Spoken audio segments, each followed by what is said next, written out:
Alguém fez o L? A ideia aqui é provar que existe.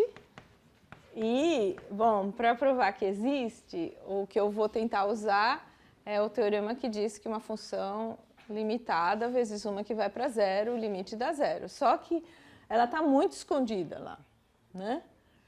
E a ideia é multiplicar e dividir por x2 mais y2 e fazer aparecer um fundamental aqui, tá? Um limite fundamental, tá? Então, isso aqui eu estou fazendo meio rápido porque vocês já fizeram, né? Vocês já tentaram, já aprenderam. Vamos lá, limite. Essas ideias não surgem assim, de repente, na cabeça da gente. É uma coisa que a gente apanha para fazer, né? Eu vou fazer rápido porque já sei como é que é. Depois que o caminho das pedras foi descoberto, fica fácil, né?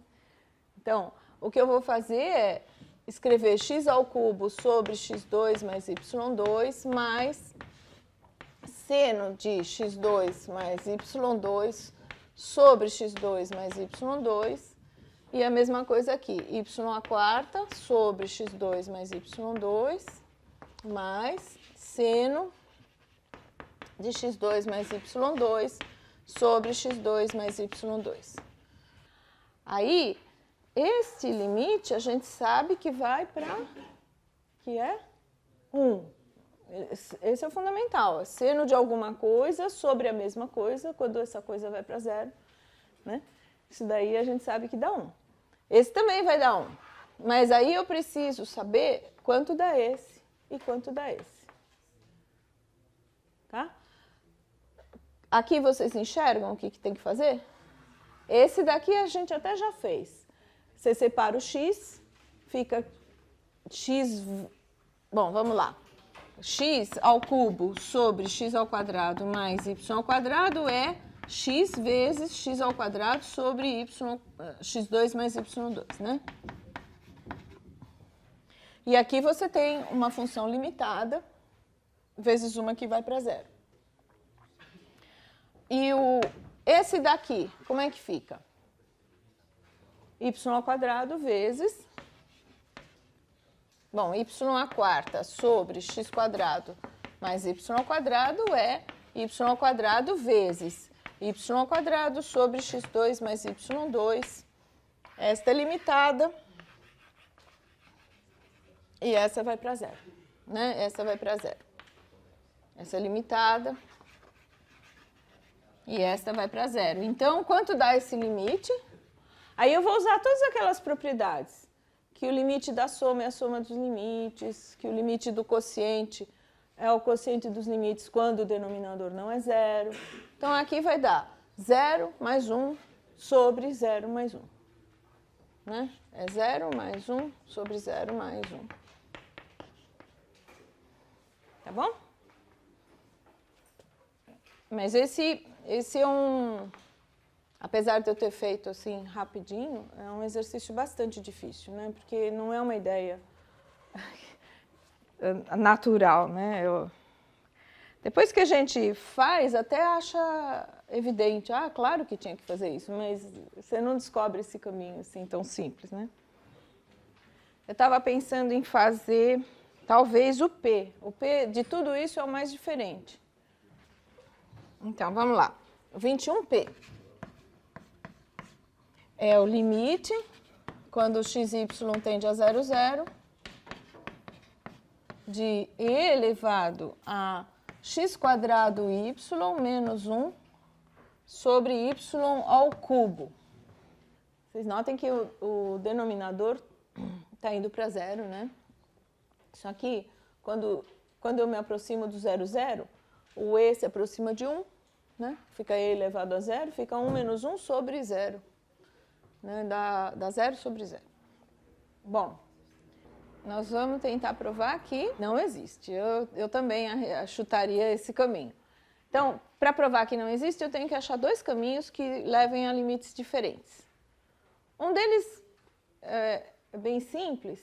Eu poderia pegar o 0t, né, porque eu fico com t ao cubo aqui e daí eu faço o limite. Então, vou calcular, vou pegar gama 1 de t igual a 0t, e aí eu vou ter limite para t tendendo a 0 de f de 0t vai dar limite para t tendendo a 0 de e elevado a 0, porque fica 0 ao quadrado vezes t, dá 0, menos 1 sobre t ao cubo.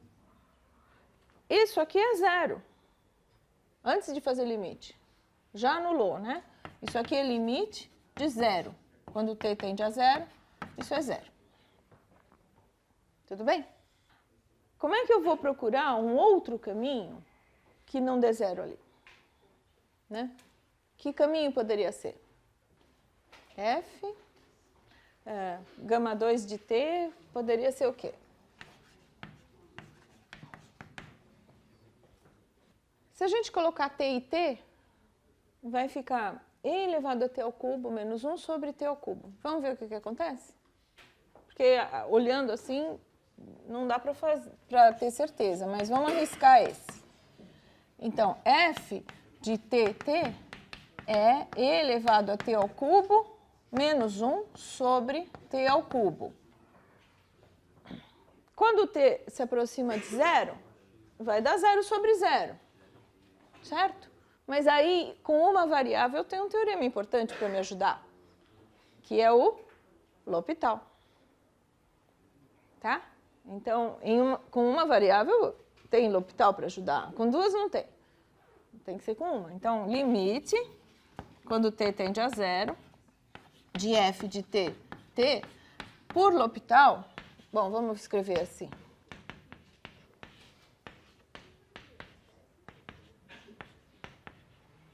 Tá?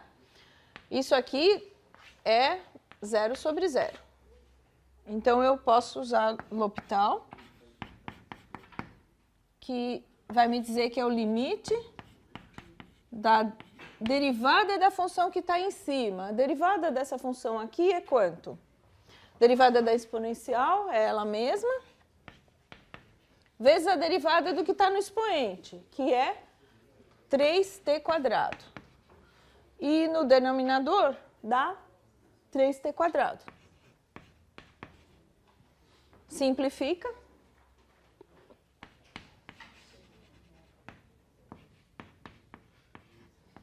Vai dar e a t ao cubo, só. Limite de e a t ao cubo, só.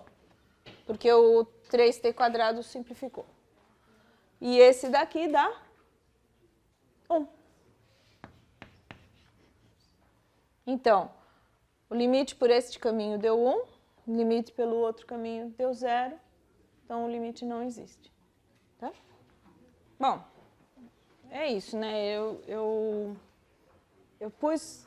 Quando a gente calcula f de gama de t, a gente cai no caso de limite de uma variável, né? E aí a gente tem tudo que a gente já aprendeu sobre limites e são muitas outras ferramentas, né, que a gente pode usar com uma variável. Tá certo? E agora, gente, vocês querem que eu faça mais alguma outra coisa? Vocês querem pedir? Tem tempo aí? 13? 13E. Sim. Vamos lá. O 13 é para achar e esboçar o domínio, né? Nesse caso aqui é o f de xy é x, y elevado a x. Então, o que a gente sabe? A gente sabe que quando tem uma fração, o denominador não pode ser 0. Então, eu tenho que ter y elevado a x diferente de 0. Agora, o que a gente precisa saber aqui é o que é y elevado a x. Porque você tem a base variando e o expoente variando. Quando é que isso existe? O problema é esse. Quando é que existe, né, para todo y e todo x, ou para que valores de y e de x isso aqui existe? Eu tenho que saber a definição. Qual é a definição de y elevado a x? Isso aqui, por definição, é o quê? Isso é E elevado a x ln de y. Então, E elevado a qualquer coisa nunca dá zero. Então, isso aqui é satisfeito em todo lugar onde ele existir, para todo x e y onde isso existe. O problema é que isso só existe se o y for positivo. Tá? Isso aqui existe. Se e somente se o y é maior que zero. Tá? Uma coisa sobre bases e expoentes, né? Quando você tem um número fixado, por exemplo, eu posso fazer menos 1 ao cubo ou 0 ao quadrado, né? Isso sempre existe. Isso é só fazer. Agora, o problema é você ter uma base elevada a alguma coisa que varia. Porque para isso virar função, você tem que ter uma coisa que varia aqui em cima. E aí isso não está bem definido para qualquer valor da base. Então, quando a gente faz isso, essa base não pode ser qualquer número. Não pode ser esse menos 1 ou... né? 0 elevado a x, se a gente for pensar nesses termos, não pode nem esse. Né? Então, o problema aqui é que para ser função, não pode ser qualquer base. Senão dá umas discrepâncias. Por exemplo, você pega menos 1 elevado a 1/3, concorda que isso daqui é menos 1? Agora, o que seria menos 1 elevado a 2/3, 2/6? Não devia dar igual? Olha a confusão que dá. Então, só tem sentido definir, fazer variar, né? Você quer o x variando em R para qualquer valor e com qualquer representação. Né? Eu posso usar, se é 1/3, ou 2/6, ou qualquer outro jeito de representar, tem que dar a mesma coisa. E isso só vai acontecer, tem que estar bem definido, e para estar bem definido, o jeito de fazer, o jeito certo de fazer é pensar na função exponencial e olhar como e elevado a x ln de y. Aí você cai nessa condição que o y é maior que zero. Não basta y igual a zero. Era essa a dúvida, né? Eu estava pensando em fazer o x ser maior que 1 para que tirar as raízes. Maior que 1? Por quê? Estava nesse dilema se seria eu me importava com o y e com o x ou apenas com o y. Na verdade, você se importa com os dois, né? Mas você tem que tem que saber o que isso significa. E a definição que a gente dá para isso é e elevado a x ln de y. Aqui que ela está bem definida. Né? Então, a condição para a existência é do y maior que zero. Tá? E aí, automaticamente, isso aqui já dá diferente de zero. Diz. 16, o ln? Tá. É para esboçar o gráfico, né? Da função f de xy igual a ln de 9x² mais y². Então, antes de mais nada, a gente olha o domínio da função. Sempre a gente tem que prestar atenção. Então, o domínio da função é o conjunto dos pontos tais que 9x² mais y² é maior do que zero. Bom, isso daqui é o quê, hein? É o plano todo, sem... O que tem que tirar? Quando é que dá zero aqui? Dá zero só na origem. E para qualquer outro valor, isso aqui é sempre positivo. Tá certo? Então, é só tirar... Isso daqui dá todo o plano sem a origem. Então, o domínio é o plano com esse buraquinho aqui, só. Tá? Esse é o domínio. Bom, aí que outras ferramentas você teria para tentar entender o gráfico? Uma ferramenta é olhar as curvas de nível. Né? Então, pega um C positivo, pega um C qualquer, né? Porque logaritmo pode dar qualquer coisa, pode dar positivo ou negativo. Então, pega um C qualquer e olha as curvas de nível. Pega um ln de 9x² mais y² igual a C. Significa que 9x² mais y² é igual a e elevado a c, que é um número positivo, né? Independentemente do c, dá um número positivo. Isso aqui é a equação de que curva? Se não tivesse o 9, seria circunferência. Com esse 9 aqui, o que aconteceu? Distorceu um pouquinho, né? Dá uma elipse. Então, isso aqui é uma família de elipses. Né? Bom, uma que dá para fazer com alguma facilidade, né, fazer o gráfico, é quando o C é zero. Quando o C é zero, vai dar... então, para C igual a zero, eu vou ter 9x² mais y² igual a 1. Tá? E elevado a zero. Bom, essa daqui... Ó, quando o x é zero, o y é mais ou menos 1. Mais ou menos assim, tá? E quando o y é igual a zero, eu vou ter x igual a mais ou menos 1/3. Tá? Alguma coisa assim.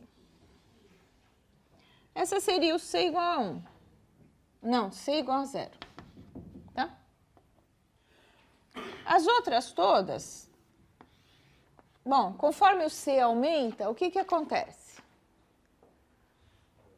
Se o C aumenta, aí a gente tem que pensar, né? Vamos pensar só no y, quando o x é zero, o que acontece? Se o C aumenta, o y² aumenta, então o y aumenta, ela vem mais para fora. Tá? E se o C diminui, ela encolhe lá dentro. Tá? Então... Bom, aí é bem grosseiro, mas C igual a 1 vem mais para fora e C igual a menos 1 vai mais para dentro. Tá? Agora, qual outra ferramenta que a gente tem para enxergar o gráfico? Tentar enxergar o gráfico. Além das curvas de nível, o que mais que a gente enxerga? As transversais. Eu vou olhar os planos transversais. Quando eu cortar com o plano x igual a zero, o que eu vou enxergar? A interseção do gráfico com o plano x igual a zero. Então, f de 0y vai dar ln de y². É uma coisa assim. Né? E vocês notem que aqui... o y pode ser positivo ou negativo, né? Então, é um gráfico que faz assim, mas também faz assim, tá? Tem o simétrico aqui. E f de x0 vai dar um ln de 9x², que também tem essa cara, é um pouquinho mais em pé, mas na verdade ele é deslocado, né? Um pouquinho mais para cima.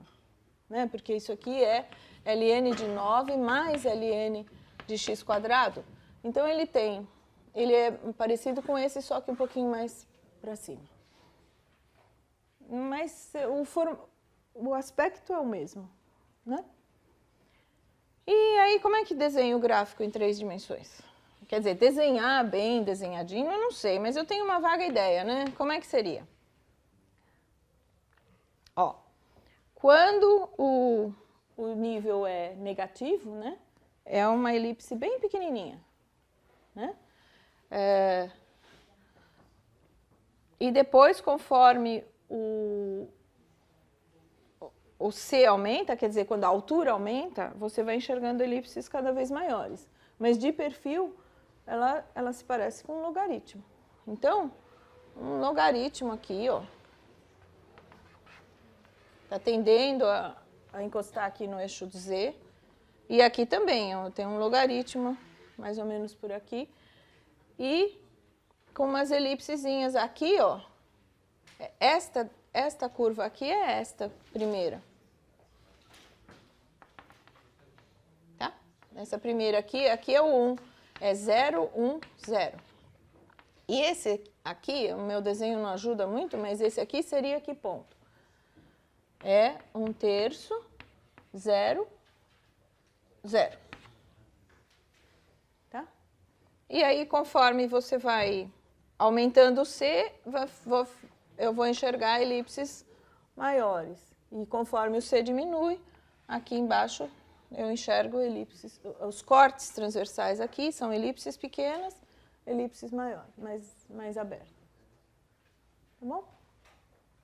Mas a técnica é sempre a mesma. Quer dizer, se você não sabe, começa fazendo as curvas de nível e depois vê algumas interseções com planos, né? Planos verticais, assim. E aí você tem uma ideia de como é que monta.